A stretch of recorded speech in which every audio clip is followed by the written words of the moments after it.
Hello, universe. Welcome to the most spectacular wrestling podcast you will find on the internet. You are listening to Tag Me In, bro.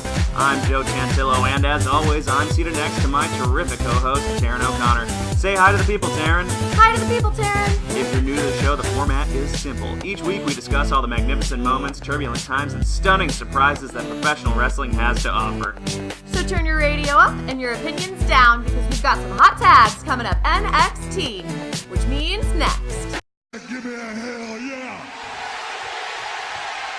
I said give me a hell yeah!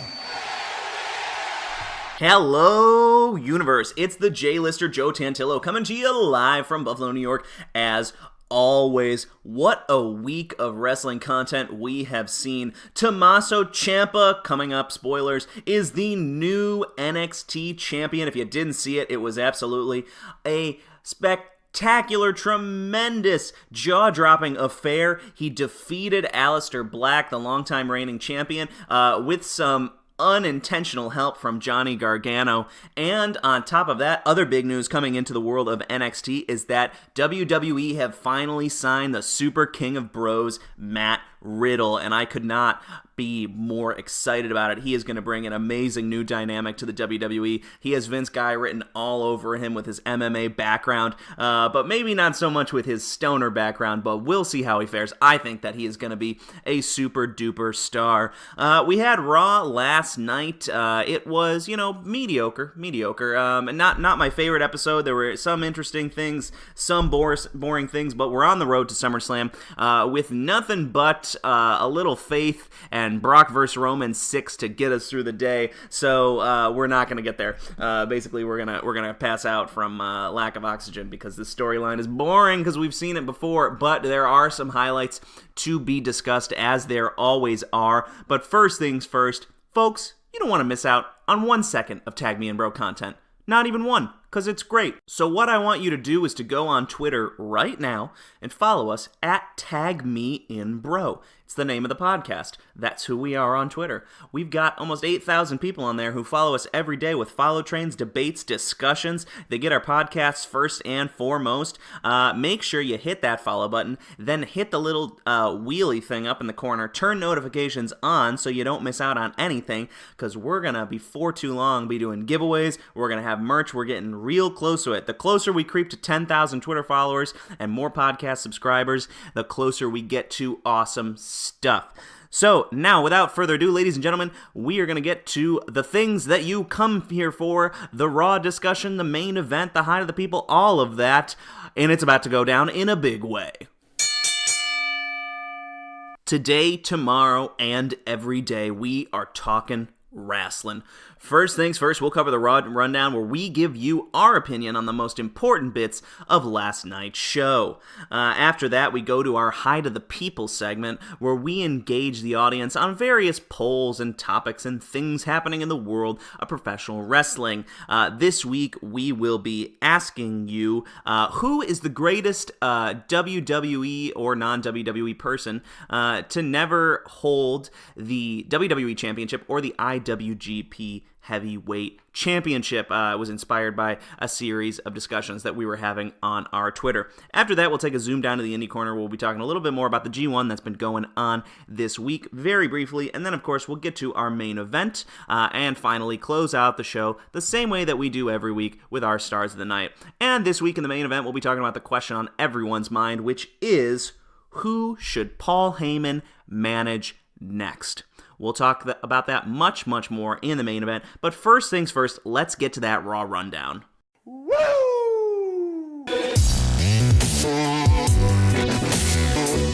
Here are the only 5 things you need to know about Monday Night Raw last night. Drew versus Seth disqualification. Restless Ronda. Rise of the Revival. Brock is back and Roman is ready, and number 1, na-na-na-na, hey Heyman, goodbye. Alright, let's start with number 5, Drew vs. Seth, disqualification. And before we talk about it, I gotta introduce my co-host, my lovely bro from the same mo, real life brother, John Tantillo, at BFLO Codebreaker on Twitter. John, say hi to the people. You flatter me, but we all know how you really feel. And on another note, it's me, it's JJT. we are going to be breaking down Raw. So, John, let's talk about that Drew versus Seth match. Good match all around. Both guys are phenomenal. Ended in a disqualification. Had that one brutal spot that everyone's been sharing where Drew banged Seth's neck along the underneath bar there on the edge of the ring. Obviously, this match was not going to end with Seth going over Drew clean. Drew is not ready to be pinned yet. He's a long-term down the line Universal title contender, so he's got to be semi-protected. But I do think there is a potential for this feud to continue down the line after the match against Dolph, obviously, at SummerSlam, that Seth has coming up, which I don't think he's going to win, which we'll talk about in our predictions episodes why. But Seth needs help here. He needs someone to come back and help him beat these guys, because the numbers game has just got him destroyed right now. Yeah, obviously he's referencing a Jason Jordan return. Super obvious. Only thing that could happen. Yeah. Nobody else is ready to return to help Seth, so yeah. Yeah, there's no other former tag team member who could possibly come back and help Seth. There was Jason Jordan, easily his most famous and most beloved tag team partner. Basically they're going to reform Alpha Shield and win the tag team titles and then beat up Seth and I guess Drew and Dolph, who are who don't have the titles at the moment, but then they're gonna get them, and then Seth and Jason Jordan win. I guess what I'm saying is Jason Jordan is cashing in on Brock. Yes. No, but of course, Dean Ambrose hopefully will be returning at SummerSlam. We would absolutely love to see him. Whether or not he comes back heel, face, it's just time for him to come back. If Jason Jordan comes back, that's fine too, as long as he doesn't overshadow Dean, who's the actual superstar in this scenario. Jason Jordan, a long way from being a megastar, but who knows? Kid's got potential. I'd much rather see an American Alpha reuniting. Am I wrong? I don't know. This is an opinion. Are you wrong? I don't know. All right. Moving swiftly forward, Restless Ronda is the number 4 thing from last night. Ronda Rousey was at ringside for a match that Natalya had, and some other people were involved. The match was fine. But afterwards, Ronda started grabbing people, trying to break arms. She is ready to go to take on Alexa Bliss at SummerSlam. I, for one, hope that she wins. I think she's going to win. I think they want her as the poster girl, poster woman, poster person, perhaps, as the biggest celebrity in the company right now. Going into WWE Evolution, they want to put their best face forward, and that, in this case, is Ronda Rousey, in my opinion. John, your thoughts? I am mostly excited to see Ronda wrestle on Raw next week. I think it's very overdue, and that match was announced this week. She's going to be wrestling Alicia Fox. Yeah, I think it's a tag team match. I think no, it's singles, I believe. Are you sure? I'm pretty sure. You can correct me if I'm wrong, but I'm pretty certain. It doesn't matter, but Ronda is wrestling on Raw for, I think, the first time. Which is exciting, considering she's a quote-unquote full-time superstar, which we got shit for, criticizing her for not truly being full-time a while back. But the truth is that she doesn't actually wrestle on Raw ever. But I'm very excited. She should, though, because she's great, and I want to see her wrestle. So very excited about that. Looking forward to the match, even if it's, short. At least we'll get to see more of her stuff. And she's got that awesome finisher that's like the cool angle slam, swing out, backbreaker thingy. I don't know what it's called. It doesn't have a name yet. It's called Kurt Angle. It's called Kurt Ankle. That's it. Number 3. Rise of the Revival. So B-Team were out. They were given a little promo. The Deleters of Worlds, who are definitely heel now, came out and they were like, blah, blah, blah, something, delete, man. We're the Deleters. Anyway, the exciting part of this segment was that the Revival came out and they were like, look, we beat Roman and Bobby Lashley. We're awesome, and we should be in this match. And now it looks like they might be in the match, and we might get a triple threat for the Raw Tag titles at SummerSlam, which I am super about. Yeah, they pinned the Deleters of Worlds as well with the Shatter Machine. That was great. Yeah. I guess what I'm trying to say is Revival's looking real buried there, universe. Yeah. Real buried. Yeah, it's amazing how the Revival really was off the radar for so long, but are now finally getting back into the positions that they should be in this tag team division. If you listen to the show frequently, you know that both John and myself absolutely adore tag team wrestling. We love when it's good. The SmackDown scene is like perfect right now. The scene on Raw is not as quality as it should be based on the teams that are there, but you start getting the Revival back in this picture. You get AOP back in this picture. Who knows what's going to happen when Undisputed Era come up. I think they'll go to Raw. I mean, there's a lot of potential, and tag team wrestling, when done right, is just beautiful. And I like the Deleters of Worlds. I'm ready for the B-letion. Ultimate Deletion should be upon us soon. It's long overdue. Delayed. But yeah, so that's that. Now let's talk about the main event scene on Monday Night Raw, because our top two things both have to do with that. So, number 2, Brock is back and Roman is ready. The Beast has returned. The Beast is back. The Beast with 2 backs. That's 6, if you didn't know it. It's an old saying. But now you know, because you learn something on this show every day that it's on. We learned a lot about Brock this episode. We did. We learned that Brock really doesn't care about anything. Yeah. We learned that he eats his steaks medium well, like a fucking savage. We learned that he reads American Woodsman. Yeah, American Woodsman. That didn't surprise me that much. I learned that American Woodsman is a magazine. Yeah. I would have never known that. But it's funny, Brock has really been able to demonstrate that he is a true heel by playing himself. And everyone's like, oh, he's kind of a dick. And W's like, yeah, that's why he's such a good fight. You think you become UFC heavyweight champion of the world by being a nice guy? No. Fighters are fucking crazy, and I have nothing but respect for them, because I absolutely could not do it. Need more evidence? McGregor. Yeah, Jesus. He's crazy. He tried to kill a man with a chair on a bus. Yeah. But anyway, Roman came out and he did his little speech where he was like, SummerSlam, Brock's never here, and he's going to be my bitch. And I immediately took to Twitter because, God damn it, the overuse of the bitch insult, and we did the whole thing on swearing in our You Ain't Shit episode, so if you haven't heard it, go on back in our podcast history and check out that episode. But this is so overused and just lame at this point.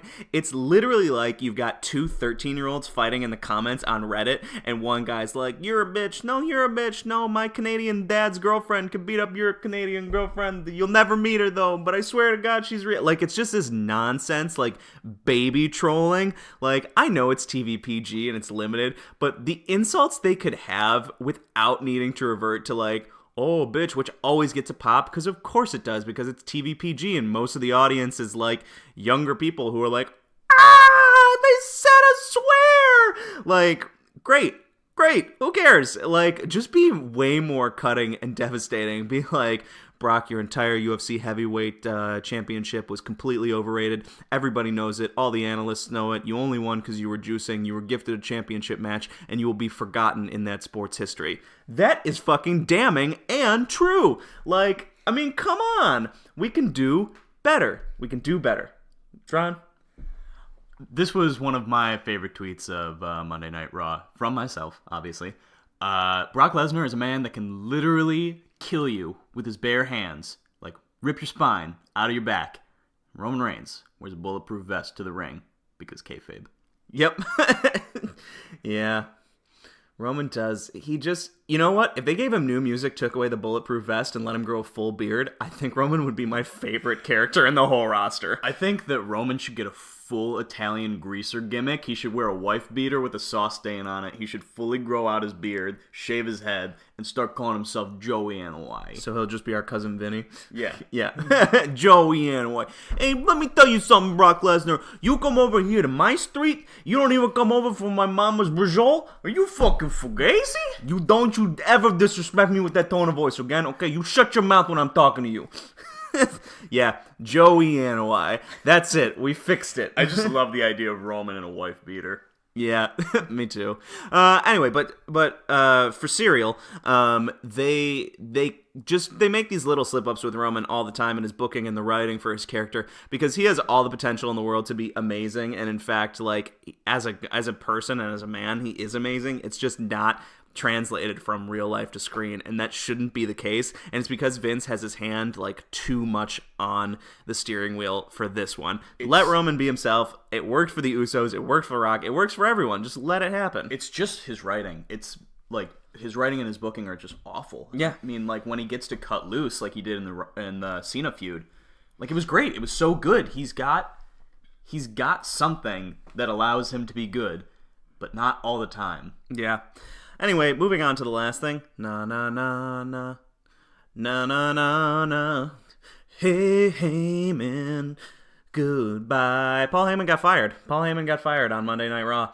And then Brock fucking choked him out and was like, and Brock F5'd Kurt, and it was like, oh yeah, Brock's one tough SOB, and when he actually tries, he's terrifying and really good at what he does. It's just a shame he doesn't try more often, and that they have booked him. They have taken this reign. So this is what they did. And I said this on Twitter, and it was very popular, but I want to reiterate it now. What they have done is they looked at the reign after, maybe slightly before WrestleMania, but certainly from after, but I think slightly before. And they were like, you know what? Let's book him to be the worst Universal Champion of all time by never showing up and wrestling and not caring. And then on TV, we'll call him out for that. And then the fans will cheer Roman. So they took their own product, purposefully made it bad, so that they could say it's bad, so that a different guy on their own show that they write could be considered good when he's already considered bad. That is some logic. That is some fucking mental somersaults that they did to get there. And yet, here we are. Ladies and gentlemen, that was your Raw rundown. The show was not so good, but it had some good moments. You guys voted on Twitter. 64% of you said that it was not a good show.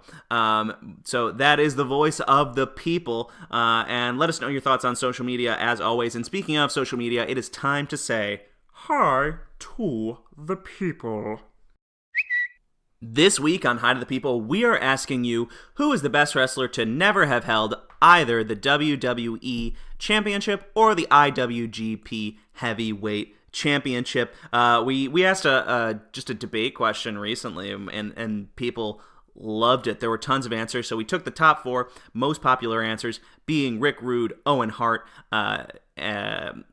Rowdy Piper, and also Kofi Kingston. They were the 4 most popular answers for people to have never held those titles. We put them in the poll. You guys are voting on it, and we'll talk about it next week. Tweet at us using the hashtag #HotTag to vote. You can email us your opinion if you like. If you still use electronic mail, we're tagmeinbro@gmail.com. But for those of you who do respond, you may get your opinion and your tweet read out on the show, which is what we're going to do right now as we discuss the results of last week's topic. Last week's topic was, are you excited for Roman vs. Brock 5 at SummerSlam? I was mistaken when I put up the poll. It's absolutely Roman vs. Brock 6. And the matches were their first WrestleMania match, the Fastlane 2016 match, the SummerSlam match, the WrestleMania match, the Greatest Royal Rumble match. So this is the 6th one. So, wow. Here we are. And 11% of you said, yes, I can't get enough. 40% of you said, I nothing this match, which is savage. 49% said, no, you fucking kidding? So, the world, according to Tag Me In Bro Twitter fans, is really not looking forward to this match. 20 by 20 Apparel, at 20x20 Apparel, said, can we vote? It's fine. Which, like, dear God, the low level of enthusiasm is just, wow. Come at me, bro, on Twitter, at BKnuckles7, said, I absolutely don't want to see this match. Come on and at me if you think I'm hating on Reigns. ... Cause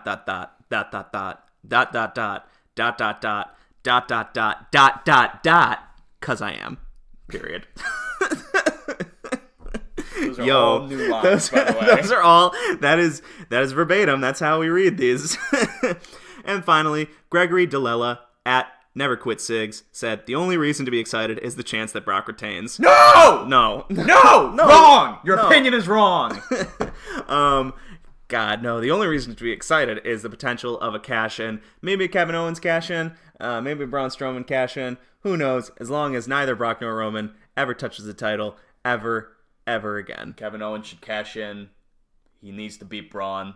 It would be so much more interesting than if Braun cashed in. Well, I'm much more... You can fight me on Twitter. I will fucking come at you. I'll find where you live. I'll stab you. I'm much more interested in Kevin Owens beating Braun, cashing in before the end of the match, pinning Roman so it becomes a triple threat. He pins Roman. Roman doesn't have a claim to the title at all at that point, and then you get a Braun, who is face, versus Kevin Owens, who is heel, championship series, because you can't have Braun versus Roman because they're both face right now. So if you really want to keep Braun away from the title, it would be possibly bad for him to cash in right away, because then I don't know what would happen, because they still want to get that title on Roman. Put that title on Roman. That'll be the best title you've ever seen when it comes out. Somehow I really want Sami Zayn to return and help Kevin Owens win, but I know that's not going to happen because his arm's super broke. Yeah. It is unfortunate. Anyway, that's been Hot of the People. Make sure you vote in our poll on Twitter. Once again, we are at TagMeInBro. Do not miss out on this conversation. Bullet Club is fine. Let's take a quick spin to the Indie Corner. If you have not been watching the G1, that's what we've been talking about in the Indie Corner for the past couple of weeks. Again, this is not a very long segment. It's just a segment to say there's a lot going on in non-WWE wrestling, and you should watch it. Most recently, the match that we have been very excited about was Kenny Omega versus Zack Sabre Jr., one of my favorite wrestlers, and Zack Sabre Jr., so very, very good match. You should go watch it. Fuck you, Zack Sabre Jr. I think you're overrated. It's a really cool match. You get to watch Kenny wrestle the ZSJ style, which is always interesting, and usually when Zack wrestles top guys, he gets a lot more elevated, and, anytime you get to see Suzuki Gun versus Bullet Club, it's a treat, even though Bullet Club is in a weird place where it's completely broken but also not broken. I don't know. Anyway, if you're not watching the G1, check it out. New Japan World. It's all on there. And that has been the Indie Corner. It's Rusev Day. It's Rusev Day. And now, it's time for the main event.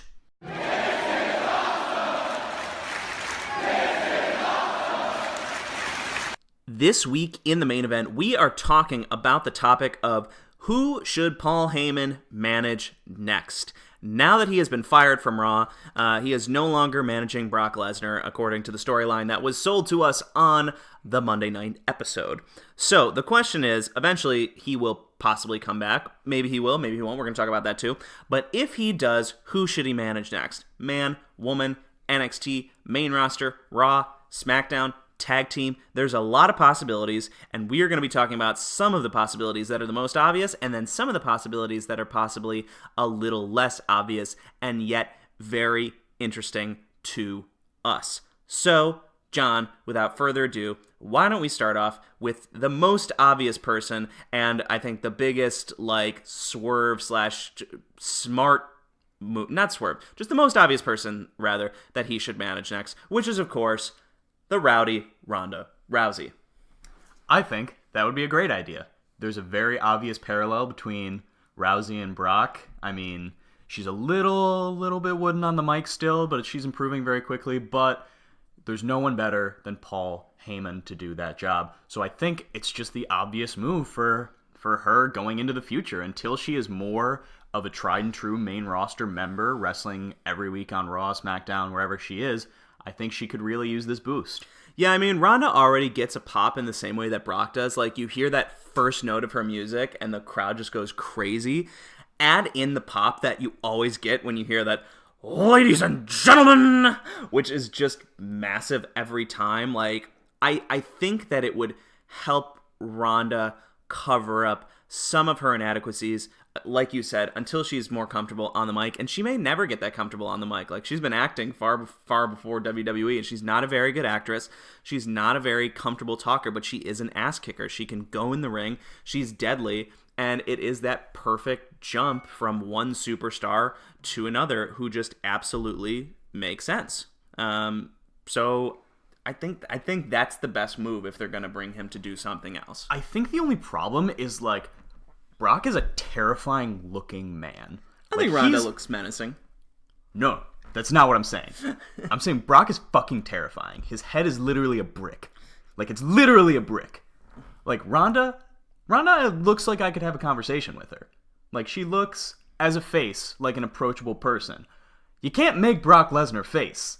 Like, he's too massive and too terrifying. So I think if you were going to pair Heyman with Rousey, she's going to be face for a long time, and I think he does work much better with heels. Yeah, that's very true. Now, here's something I saw on Twitter, a couple people saying, and I think this would be really fun. Pair Heyman with Roman. Yeah, John's nodding in approval, but he can't do that because this is a podcast show, so he should talk. I'm looking at you, man. Yeah. But what do you think? I think that would be fucking awesome. I'm going to steal your theory because I can do it better. So what we think should happen is we should get to SummerSlam. Paul Heyman's going to be at ringside like he always is. Roman is going to pin Brock. 1, 2, 3. Roman's the new Universal Championship with Paul Heyman. Paul Heyman distraction, obviously, if you've ever played WWE 2K, it is the most overpowered thing in the entire game. You cannot lose with Paul Heyman at ringside. It's true. If Paul Heyman is your manager in WWE 2K, it is impossible to lose. So, Roman wins, new Universal Champion. Maybe someone comes out trying to cash in a la CM Punk style with Alberto Del Rio. Like, get him out there. Where's Del Rio? Get him out there. That was my terrible Vince, but I just wanted to do that. And instead of Roman running away through the crowd and people loving him, he immediately beats up on either Braun or Kevin Owens, whoever has the briefcase, officially turning heel, new, dominant, Universal Champion, has a long reign, whatever, get it out there, get it over with, and we have heel Roman Reigns with Paul Heyman as his manager. God, it would be so good. It would be so good. It's not going to happen. It will never happen. It is absolutely fantasy. Yeah. So now I want to mention a tag team that I think would benefit from Paul Heyman being their manager, which is the Authors of Pain. Absolutely. This is my number one choice. I mean, what's better than one big, scary MMA man? Two big, scary MMA men. Yeah, and obviously they had Paul Ellering, and he left for whatever reason, which is still unclear. But Paul Heyman would really spice them up. I think this is a wonderful idea. They're both not great talkers. I don't believe English is their native language. I don't think so. To the best of my knowledge, but they are absolutely one of my favorite tag teams in the world.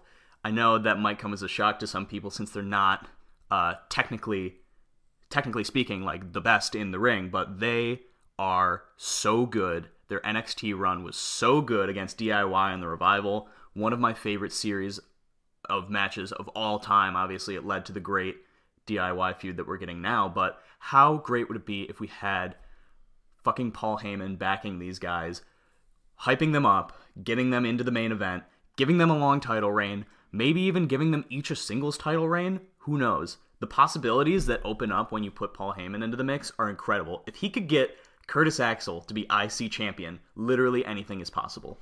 Yeah, he's really done wonders for other people's careers, and that brings me to the next person who I would actually love to see Paul Heyman manage. Now, unfortunately, on main roster, if you do not speak English, they don't really let you cut promos in your native language the way they do in any other wrestling promotion or even NXT, which is a shame because you don't necessarily need to understand the words that someone is saying to feel their passion, which I think is why it's just allowed and it happens in many wrestling promotions. So, that being said, the person that I would like to see him manage next, who absolutely... I know what you're going to say.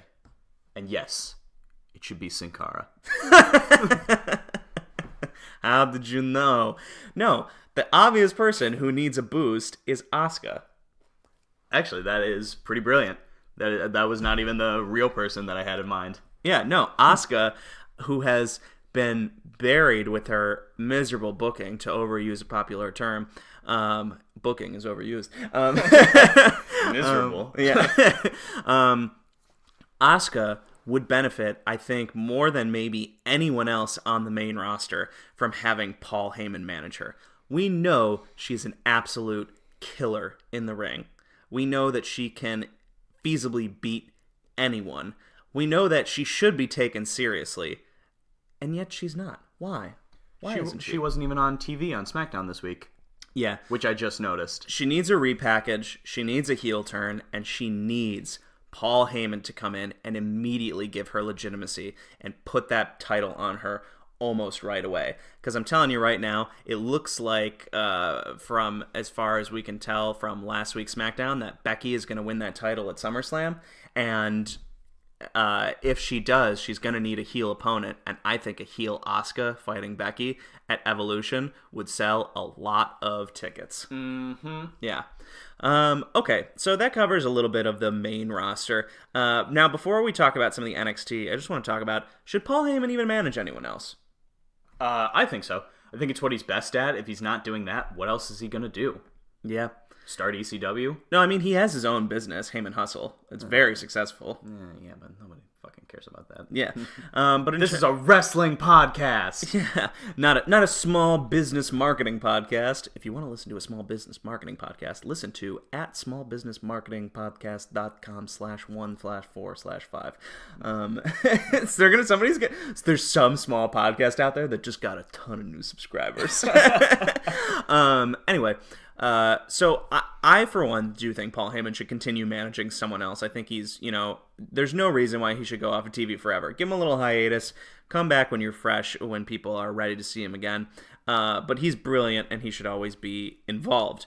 Now, that being said, if he were to retire, there's the argument that, we've heard it all before. It's the same thing. But people on Twitter have started saying Paul delivers the same promo every week.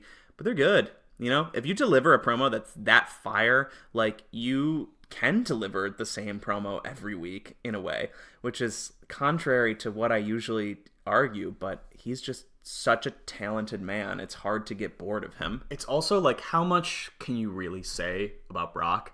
He is the most static superstar in the WWE currently. His character hasn't really changed since 2011 when he came back. I mean, correct me if I'm wrong, but he's pretty damn static. Yeah. Ever since Suplex City started. Yeah. Now, there are 3 more people I want to discuss the possibility of Brock managing. And this episode's running a little long, so we won't go on for too much longer. 2 of them are in NXT, and 1 is soon to be in NXT. The number 1 on this list is Aleister Black. Aleister Black could be with Punk, with Heyman in the same way that Punk was with Heyman. He can talk for himself, he can handle himself, but it just adds another element to a very popular, mysterious, hardcore wrestler, and I think it would just work so well. That's a pretty good option. I personally, if he had to go with someone, I would not put him with Black, because I think it should be someone that needs him, someone he can elevate more than he could elevate Black. I think Black is perfectly perfect on his own.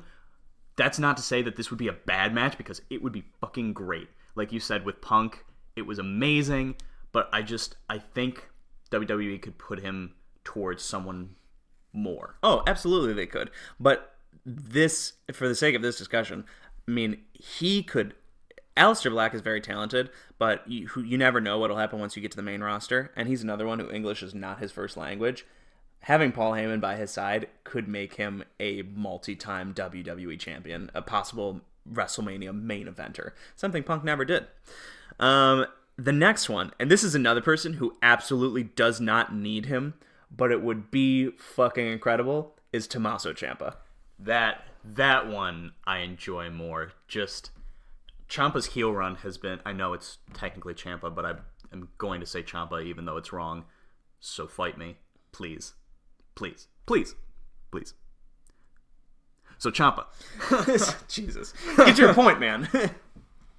That was to buy time to think of what I was going to say next. But Ciampa's heel run has been absolutely incredible. He is one of very, very few pure heels left in the wrestling business. And I think that with Heyman by his side, delivering what he could say, but in just a better way, truly would bring him to the next level. And I don't know if that's contradictory to what I just said with Black, but I just feel like they're much more of a better match than Aleister Black and Paul Heyman would be. And they have the same theme music, for God's sake. Yeah, nothing. For those of you who didn't know that it was nothing, now you know. This brings us to the final person who I think that Paul Heyman should be working with. And that is Matt Riddle, newly signed to NXT. Matt Riddle has the MMA background. He's an ass kicker. Once again, it's like pairing with Ronda. Like, it would just work. It's an easy transition. It puts Paul in NXT, which would be exciting because we've never had Paul Heyman in NXT. I would just simply love to see it. Mm-hmm. Any more dark horse choices before we wrap this up? Kairi Sane. Lars Sullivan. Similar to... Oh, Lars Sullivan is a great dark horse one. I don't know. Maybe Bobby Roode. Yeah, Bobby Roode. Bobby Roode just needs to turn heel. Bobby Roode can talk. He just needs to turn heel. And yeah, with Paul, that would do a lot. Bobby Lashley. Bobby Lashley is another one that would make a lot of sense. There are tons of options. Basically, too long, don't read. Paul Heyman, we hope that you stay managing someone now that you've been fired. There are lots and lots of great options. The best one probably being Asuka. Yeah, I would agree with that. Yeah. Anyway, that has been our main event. Let us know your thoughts on social media. It was a terrific discussion. Thank you to John for joining me for that. We hope that you guys enjoyed it very much, and if you did, make sure to drop us a 5-star review on iTunes. Now, let's close out the show the same way that we do every week with our Stars of the Night.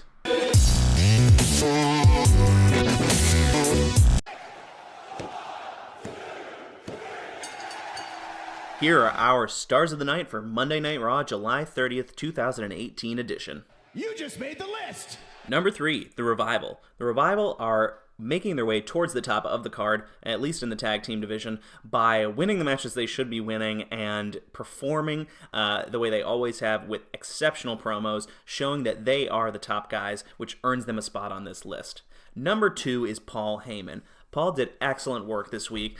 His acting was spectacular. The pure defeat he showed at the end of that episode when he came out, when he just like sold Brock out, couldn't convince him to come out. It was just terrific. The man is tremendous at what he does. There's a reason that he's one of the GOATs of professional wrestling. But he is not as GOAT as the number 1 man on our list, which is Brock Lesnar. After a long, long hiatus, the Beast is back, and he returned with fire and fury like nothing you have ever seen before.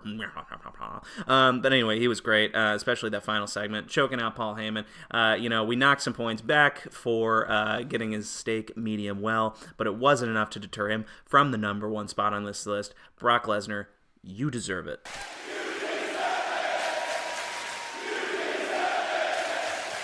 Thank you for joining us for another episode of Tag Me In Bro. As always, please subscribe to the podcast. You can do it on iTunes, YouTube, Spotify, Stitcher, TuneIn, iHeartRadio. There are so many places. Do not forget to follow us on Twitter at Tag Me In Bro. That's where you get all the information. First and foremost, whatever you are looking for, whether it's wrestling discussions, polls, debates, you just want to make new friends and grow the wrestling community, we do that quite frequently there. So we got a couple of reviews we want to read because we do that for 5-star reviews. Lil Cap on iTunes wrote, "Keep it up," 5-star review. They said the guys have a genuine joy for what they do, which makes them easy listening. That's just a quote from it. It's longer than that. And then an account that's just named CMK0207 said, "Pro Wrestling Passion. The show definitely shows how the passion of pro wrestling can really make a difference and how good a podcast can be. Keep up the good work." Thank you to both of you for dropping us a 5-star review. And to those of you who haven't, if you enjoy the show, please do. It really helps us.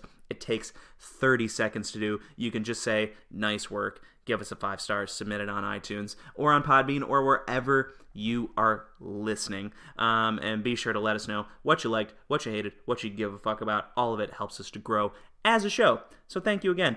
For my co-host, John Tantillo, I have been Joe Tantillo. Thank you one final time for listening, and we'll see you tomorrow for SmackDown Live. Goodbye, Universe. Goodbye, Universe.